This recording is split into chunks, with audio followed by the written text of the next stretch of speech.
Es una bendición, hermanos, y quiero compartirles algo que no planeé comentarles, pero durante estas semanas estuve revisando mis notas del año, sobre todo las notas de consejería, y pude darme cuenta que en una o varias sesiones aconsejé a 31 personas diferentes. Y el comentario que quiero hacerles es que con esas 31 personas no hubo persona que no enriqueciera mi vida a través de yo aconsejarle lo que la palabra dice. Nuestro nuestro cuerpo orgánico como iglesia funciona de dos maneras. Se apoya mutuamente cuando por misericordia otorgamos atención y cuidado y ánimo y consejo. Es decir, es un sistema que otorga cuidado, pero también tiene la peculiaridad que es un organismo que demanda cuidado. Precisamente la palabra dice: el que pide se le dará, el que busca encuentra y el que llama se le abrirá la puerta. Es decir, es un organismo que otorga cuidado, pero como miembro de ese organismo también puedo pedir, solicitar, demandar cuidado, demandar ayuda. Entonces mi comentario es este: si alguien no tiene la misericordia de cuidarte, de buscarte, de atenderte, de animarte, entonces tú demanda eso del cuerpo de Cristo, de la iglesia, porque estamos puestos para esto. Y tú no necesitas ser un experto en aconsejar o en exhortar, sino que si tienes el amor de Dios en ti, eres apto para dar una palabra de ánimo, eres apto para escuchar, eres apto para bendecir, para orar por alguien, para ayudar. Entonces, no nos escapemos de esta realidad, porque algunos piensan: es que nadie me ha buscado, es que nadie se fijó en mí, es que nadie me saludó. Sabe que sí, alguien debe hacerlo, pero también tú tienes la responsabilidad y el privilegio de solicitar y demandar cuidado, atención, consejo. Y aquel que aconseja, como lo hice yo con estas 32 personas, recibe una bendición incalculable. Incalculable conocer a las personas en medio de sus problemas, en medio de sus crisis, pero también en medio de su prosperidad, en medio de su crecimiento, en medio de la confrontación que vive día a día. Hermanos, estamos abordando el Evangelio de Mateo y vamos a continuar con un tercer mensaje sobre el Evangelio de Mateo. Recordaremos que viendo todo el Evangelio de Mateo, sus 28 capítulos, podemos ver este evangelio desde la perspectiva que es la presentación del rey de Israel, que se convierte en el rey del universo, en el rey del mundo, en el rey de las naciones. Y estamos en los primeros 10 capítulos donde estamos hablando cómo el rey mismo es revelado. Entonces es lo que vimos. Otro aspecto que quiero recordar del mensaje anterior es que para la revelación de este rey y la presentación de este rey fueron necesarias personas allegadas y cercanas a Jesucristo mismo, como María, que fue el vehículo, fue bendita entre las mujeres para ser la única persona que ha concebido un ser humano del Espíritu Santo. José, que tuvo la paciencia y la confianza, la fe de escuchar los mensajes de Dios y obedecerle.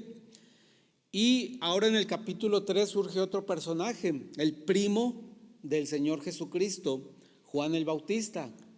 Cuidado ahí, no confundamos el apóstol Juan con Juan el Bautista. Es algo que al principio en mi fe yo tenía esta pequeña confusión. Hay varios Juanes ahí mencionados. Y vamos a hablar ahora de esta persona, Juan el Bautista, que es el que anuncia a un rey. Vamos a centrarnos en la persona de Juan el Bautista. Vamos a leer en el capítulo 3 de Mateo, versículo 1. Si puede buscar, por favor, en su Biblia. Vamos a leer los primeros 11 versículos y dice así el capítulo 3. En aquellos días vino Juan el Bautista, predicando en el desierto de Judea y diciendo: arrepentíos, porque el reino de los cielos se ha acercado. Pues este es aquel de quien habló el profeta Isaías cuando dijo: voz del que clama en el desierto, preparad el camino del Señor, enderezad sus sendas.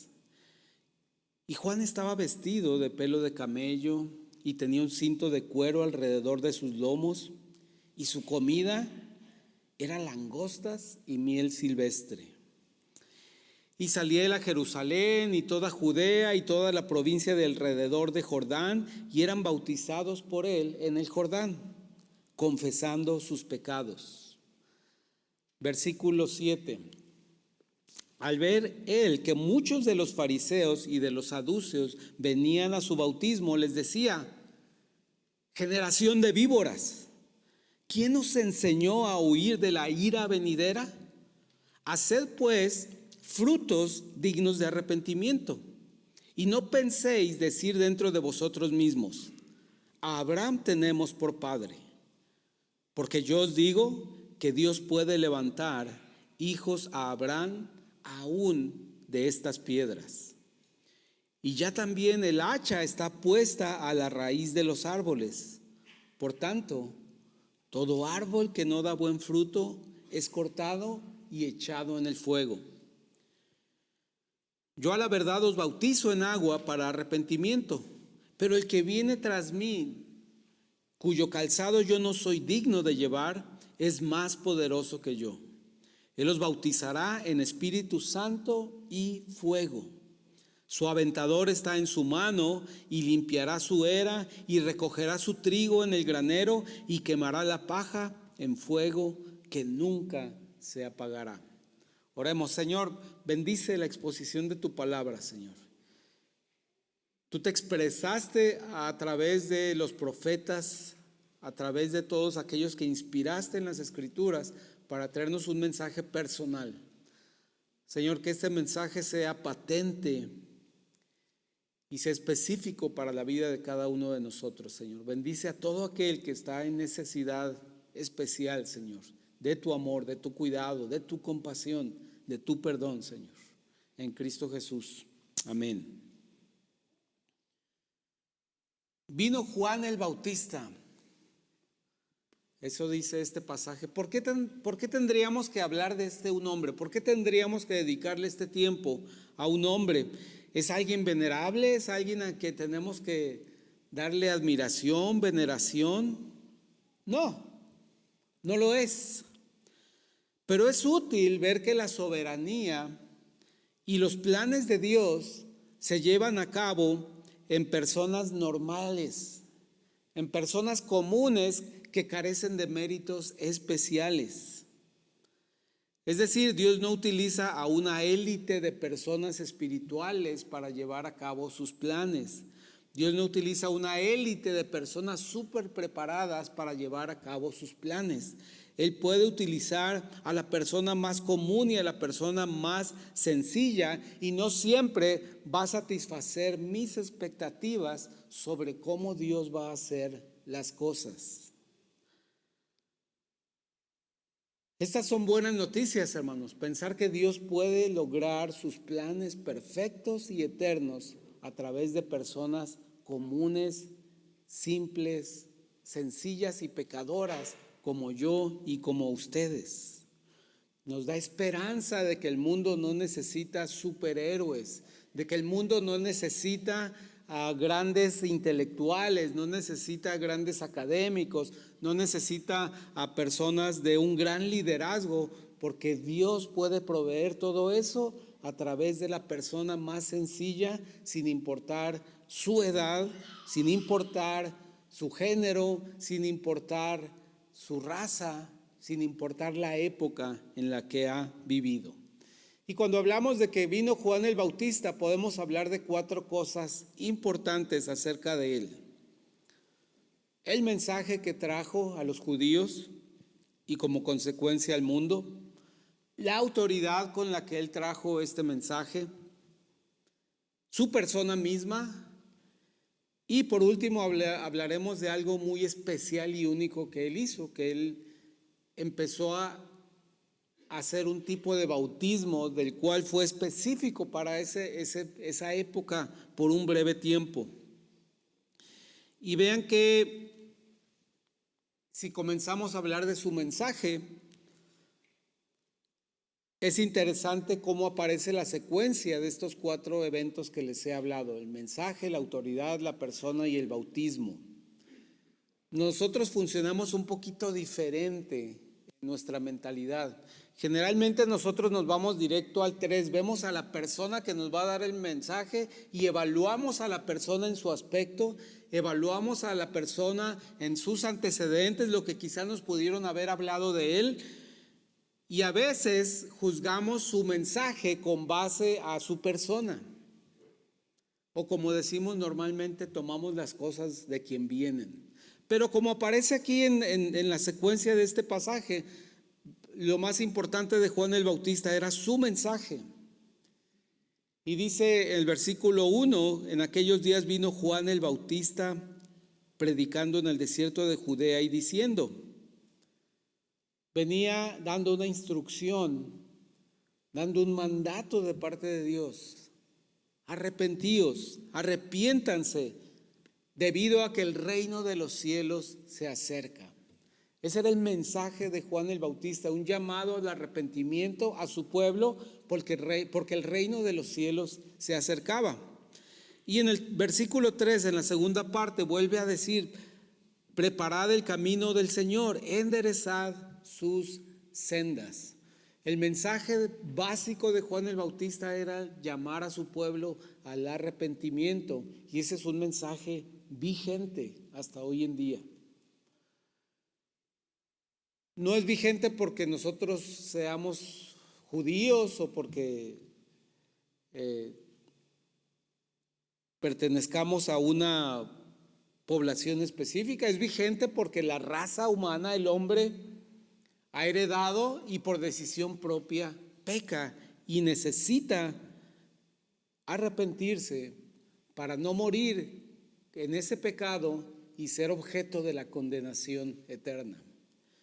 Entonces este mensaje es muy simple, pero es tan simple como vigente hoy en día, tanto para el no creyente como para el creyente, porque recordemos que a quienes les anunció este mensaje eran supuestamente creyentes en Dios, eran judíos que conocían la ley de Dios, que conocían al Dios de Abraham y que practicaban una religión y una serie de mandatos que eran emanados de la ley de Dios. Entonces,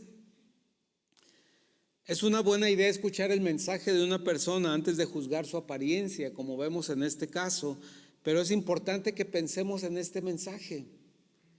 Es para ti hoy, hermano. Este mensaje de Juan el Bautista, arrepiéntete porque el reino de los cielos se acerca, es para ti y es para ti el día de hoy. No estamos analizando la historia de Juan el Bautista, estamos pensando en lo que Dios te quiere decir hoy a ti.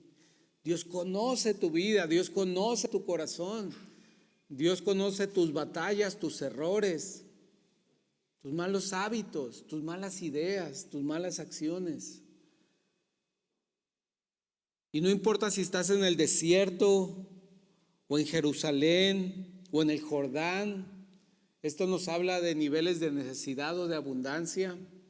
No importa, necesitas escuchar este llamado, este mensaje de Juan el Bautista. ¿Y por qué tendríamos que escuchar a Juan el Bautista? ¿Tiene alguna autoridad como para que yo escuche a este hombre y tenga en cuenta este llamado al arrepentimiento? Porque fíjense que en este tiempo era normal llamar al arrepentimiento y para eso existían los profetas. Por eso Dios designaba personas, a veces por un periodo breve de tiempo, a veces por toda su vida, designaba un profeta para que llamara al arrepentimiento a las personas. Era lo normal que una persona que hubiera rendición de cuentas sobre la fe que tenían los judíos. Pero hoy en día, hermanos, socialmente es muy mal visto pedirle a otra persona que se arrepienta, porque implica que estamos juzgando, aunque claramente vemos que Juan el Bautista no juzgaba, sino que hacía un llamado general al arrepentimiento para que cada quien hiciera un examen de su vida y de su conciencia y de sus acciones. Entonces, en cuanto a la autoridad de Juan el Bautista, dice el versículo 3, pues este es aquel de quien habló el profeta Isaías cuando dijo: Él será la voz que clama en el desierto. Es decir, estamos hablando de Juan el Bautista, el primo de Jesús, del Señor Jesús, pero que fue anunciado por el profeta Isaías más de 400 años antes.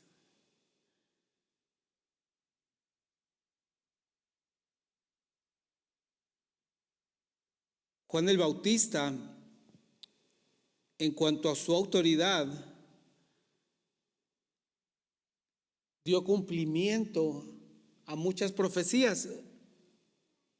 Hay que hacer una distinción entre las personas que eran los actores de la representación ante Dios y la representación de Dios en el tiempo de los judíos. Los sacerdotes operaban una serie de reglas, de leyes relacionados con los sacrificios para representar a los hombres delante de Dios. Y los profetas representaban a Dios delante de los hombres llevando un mensaje específico. Y tenían la función, los profetas, si lo queremos ver así, de comunicar cierto tipo de promesas a los hombres. Vuelvo al tema de las promesas de Dios. Bueno, muchas de las promesas que tenemos en la Biblia no están en el formato como que acostumbramos decir yo te daré, como dice, así están formuladas muchas de las promesas. Yo te mostraré, yo te enseñaré, yo te cuidaré, yo te amaré, yo te escucharé, yo te acompañaré. Muchas otras promesas fueron dadas a través de los profetas en el formato de una advertencia. Cuídate de respetar a tu Dios, cuídate de obedecer a tu Dios. Y por cuanto has desobedecido, por cuanto no te sometes a tu Dios, entonces viene una promesa, a veces de algo malo, pero también hay muchas promesas, hay muchas advertencias de cosas buenas que hicieron los profetas. Y entonces estamos viendo que la autoridad de Juan el Bautista, el profeta Isaías dice, es una voz que clama en el desierto, y él pasa algo curioso, puede ser reconocido como el profeta Elías que regresa, o puede ser desconocido por completo. Y eso es lo que es lo que se decía acerca de su autoridad. Porque dice el Evangelio de Lucas capítulo 16, versículo 16, la ley y los profetas eran hasta Juan. La ley de Moisés y todo lo que dijeron los profetas eran hasta Juan, el primo de Jesucristo. ¿Será Juan el Bautista alguien relevante?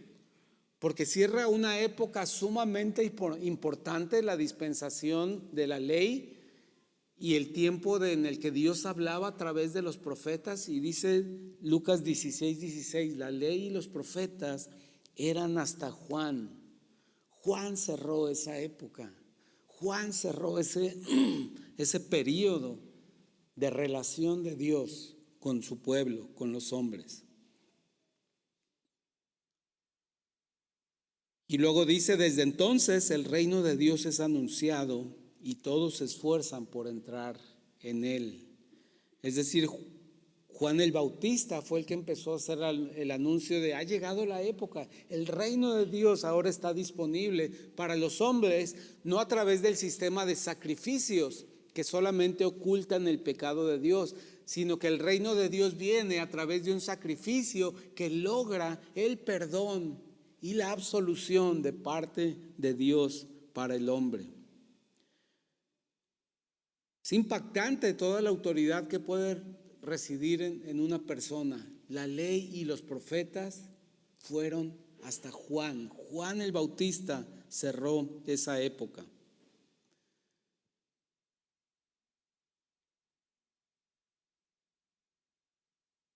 Bueno, llegamos al tercer punto, la persona de Juan el Bautista. Y aquí vemos una descripción de su estilo de vida, o más bien del hecho de que no tenía estilo de vida. Dice el versículo 4, Juan estaba vestido de pelo de camello y tenía un cinto de cuero alrededor de sus lomos, y su comida eran langostas y miel silvestres. Y salía a él Jerusalén y toda Judea y toda la provincia de alrededor del Jordán. Entonces el estilo de vida de Juan, o la ausencia de un estilo de vida muy específico, resultaban no muy importantes para Dios, porque sabemos por la palabra de Dios que para Dios no es muy importante la apariencia exterior. Por el contrario, le da mucha importancia a nuestro aspecto, apariencia y estilo de vida interior, lo que pensamos, lo que creemos, lo que hay en nuestros corazones, nuestros pensamientos y reacciones.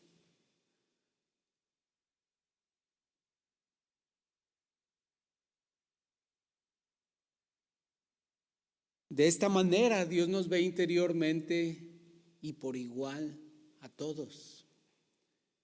Qué extraño que interiormente en nuestros órganos biológicos somos idénticos. Es sumamente difícil encontrar alguna diferencia entre la sangre de las diferentes razas. Es sumamente difícil encontrar las diferencias en los tejidos de las diferentes personas, como si esto fuera un reflejo de que en el interior, en nuestra persona, en nuestra mente y en nuestro corazón, somos iguales delante de Dios, sin importar que seamos de diferentes épocas, que seamos de ambos géneros, sin importar la raza, sin importar la edad, sin importar nuestro nivel socioeconómico, sin importar qué tan cuidado o descuidado esté nuestro envejecimiento. Para Dios somos iguales. De hecho, Dios es el creador de todas las igualdades y las garantías civiles, porque Él nos ve igual a todos. Qué descanso no tener esta ansiedad de que mi valor depende de mi apariencia o mi estilo de vida. Y Dios quiso poner a esta persona tan importante que cierra este periodo de la ley de Dios y el periodo de los profetas en una persona que anda no vestida con un abrigo así, ¿verdad? Es de piel de camello ese abrigo, muy bonito, pero más bien Juan el Bautista andaba vestido así, con una fibra áspera en su cuerpo.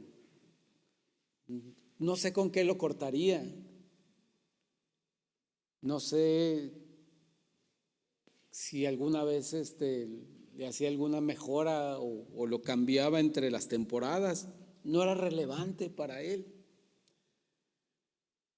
Pero lo cierto es que a esta persona que Dios le dio gracia para llevar un mensaje, miren lo que pasaba en el versículo 5, salía a él Jerusalén, es decir, la gente de Jerusalén salía a escuchar a Juan el Bautista. La gente de Judea y de toda la provincia alrededor del Jordán iban a buscar a ese hombre, a ver qué les tenía que decir. Porque Dios les daba la sensibilidad de que Dios les estaba hablando a través de esa persona que comía insectos y arrancaba un pedacito de panal para chupar la miel.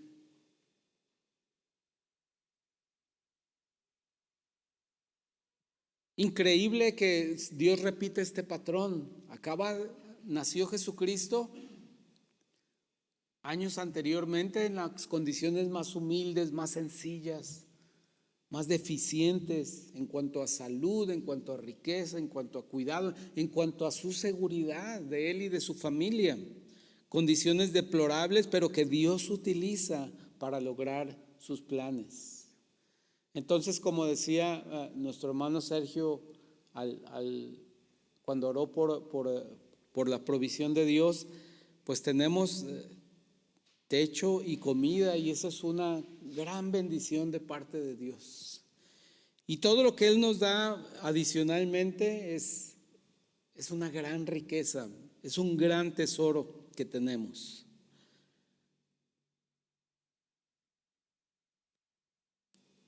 Dice Segunda de Reyes, capítulo 1:8, al hablar de la persona de Juan el Bautista, que fue humilde y rústico en su manera de vestir, que obviamente esta vestimenta era exactamente la misma vestimenta que utilizaba el profeta Elías. También tenía esta intención, que le reconocieran como el profeta Elías. Dice Segunda de Reyes 1:8, y ellos le respondieron: un varón que tenía vestido de pelo y ceñía sus lomos con un cinturón de cuero. Entonces él dijo: es Elías Tisbita. Quizá no es que Juan se lo hubiera propuesto, pero Dios replicó también esta apariencia para que aquellos que tuvieran la duda si era el profeta, si era el enviado, si era el que anunciaba al Mesías, tuvieran esta referencia de que fuera Elías. De hecho, dice más en el Evangelio de Mateo, pero en el capítulo 11, versículo 14, les dijo Jesús: y si queréis recibirlo, él es aquel Elías que había de venir. Es decir, Juan sí era el Elías, para el que lo recibía, para que el que recibía el mensaje, él sí era el profeta Elías. Es una paradoja, era Juan o era Elías. Pero aquí dice que en el versículo 14, sí, y si queréis recibirlo, él es aquel Elías que había de venir, porque trae el mensaje que Elías debía traer. Y el versículo 17 dice todavía algo más bello en relación a esta analogía, en esta igualdad entre Juan el Bautista y Elías. Dice el versículo 17 de Mateo 11: e irá delante de él, o sea, de Jesucristo, con el espíritu y el poder de Elías, para hacer volver los corazones de los padres a los hijos y de los rebeldes a la prudencia de los justos, para preparar al Señor un pueblo bien dispuesto. Entonces, no obstante su persona y su apariencia, el Señor cumplió en él lo que había previsto: que fuera escuchado su mensaje. Sin embargo, todo parece muy propicio para creer en el mensaje de Juan el Bautista, en lo que él anunciaba, a pesar de su apariencia rústica. Sin embargo, dice la palabra de Dios en Lucas 7:20: cuando los hombres llegaron a él, dijeron: Juan el Bautista nos ha enviado a ti diciendo: ¿eres tú el que ha de venir o esperamos a otro? ¿Por qué empezaron los judíos a dudar del mensaje, del llamado al arrepentimiento de Juan el Bautista? O personalizándolo, ¿por qué dudamos nosotros de cuando el Señor nos hace un llamado al arrepentimiento? ¿Por qué hacemos oídos sordos? ¿Por qué endurecemos nuestro corazón cuando el Señor nos hace un llamado al arrepentimiento? Puede ser, número uno, porque no nos gusta cómo nos comunican este mensaje, porque no nos gusta la persona que nos está llamando a cuenta, porque nuestro orgullo nos impide escuchar este llamado al arrepentimiento, o porque dudamos de esa persona que nos está llamando al arrepentimiento. Este es el caso de Juan el Bautista, y el versículo que acabo de leer plantea una duda para los judíos, porque Juan el Bautista ya se había presentado como el que anunciaba al Mesías y dijo: ya viene el Mesías. Pero entonces envía a sus discípulos a donde está Jesús con sus propios discípulos y le pregunta, oye, ¿tú sí eres el que va a venir o va a venir otro? Entonces los judíos que estaban de testigos pensaron, Juan el Bautista está dudando de si él es el Mesías o no. Entonces Jesús le contesta a Juan el Bautista y le dice, dile que los ciegos ven, que los cojos corren, que se está cumpliendo la profecía. Y esa era la señal de que le estaba confirmando que sí, él era el que había de venir. Y entonces en el versículo 24 de ese mismo capítulo 7 de Lucas, dice que cuando los mensajeros de Juan se fueron, Jesús comenzó a hablar a las multitudes acerca de Juan. Jesús comenzó a hablar a las multitudes acerca de Juan. Generalmente Jesucristo hablaba del Padre Celestial, generalmente hablaba del reino de los cielos, pero ahora está hablando de Juan. Salió en defensa de esa duda que había sobre Juan y les dice a todos aquellos que salían de Jerusalén, de Judea, de los alrededores del Jordán, les dijo, ¿qué salisteis a ver en el desierto? ¿Una caña sacudida por el viento? O sea, alguien débil, alguien vacilante, alguien que no está seguro de lo que hace, alguien pusilánime. ¿Fuiste a ver a Juan el Bautista esperando ver a una persona pusilánime? Y les dice en el 25, ¿mas qué salisteis a ver? ¿Un hombre vestido con ropas finas?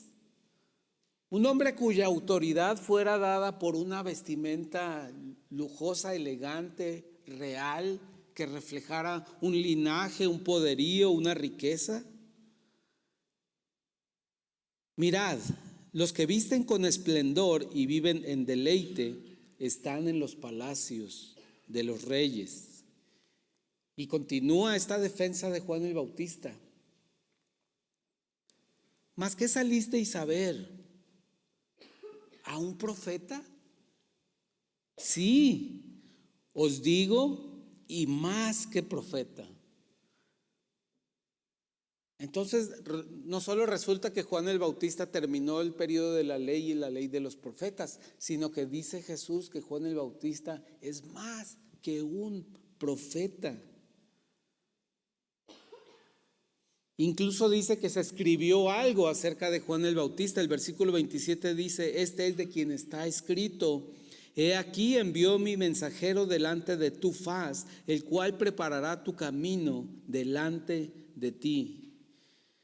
Y en el versículo 28 Jesús continúa hablando de Juan el Bautista como si no lo hubiera reivindicado ya. Dice una cosa sorprendente acerca de Juan el Bautista, que yo creo que nunca ha habido en la historia de la humanidad un halago que venga de una persona tan importante hacia otra. Y dice, os digo que entre los nacidos de mujeres no hay mayor profeta que Juan el Bautista.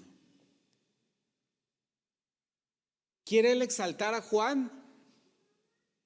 Solamente quiere quitar la duda que tenían los judíos para que se arrepintieran y creyeran.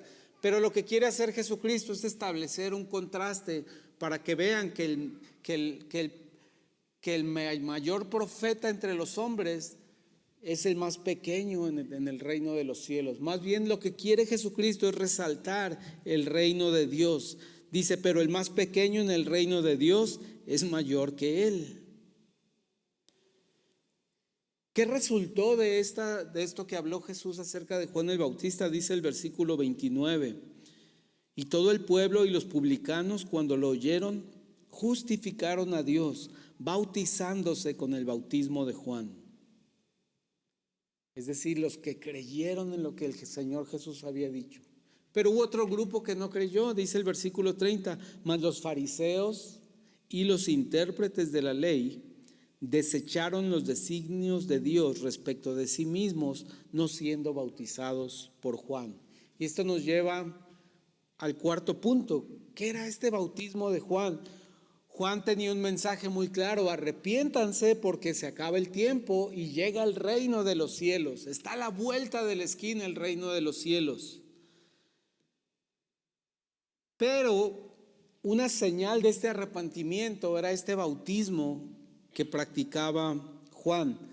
No es el bautismo que celebramos hoy en día, no es el bautismo de testimonio y obediencia que damos ahorita como testimonio de la fe.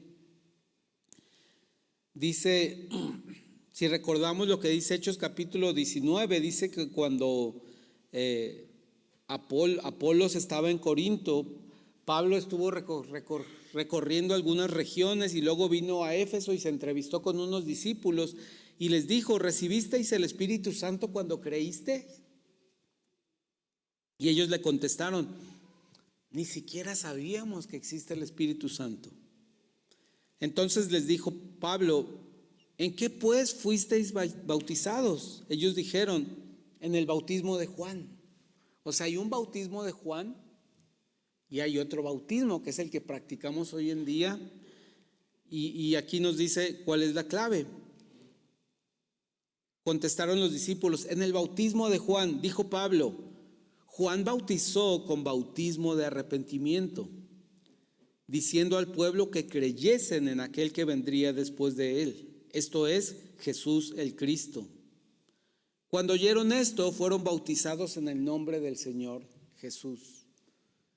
Es decir, hay dos tipos de bautismo. Este bautismo que solamente operó durante estos meses previos a que Jesús comenzara su ministerio público, y era un bautismo que lograba dos cosas. El mismo Juan el Bautista dijo en el versículo 11 del capítulo que leímos: yo a la verdad os bautizo en agua para arrepentimiento.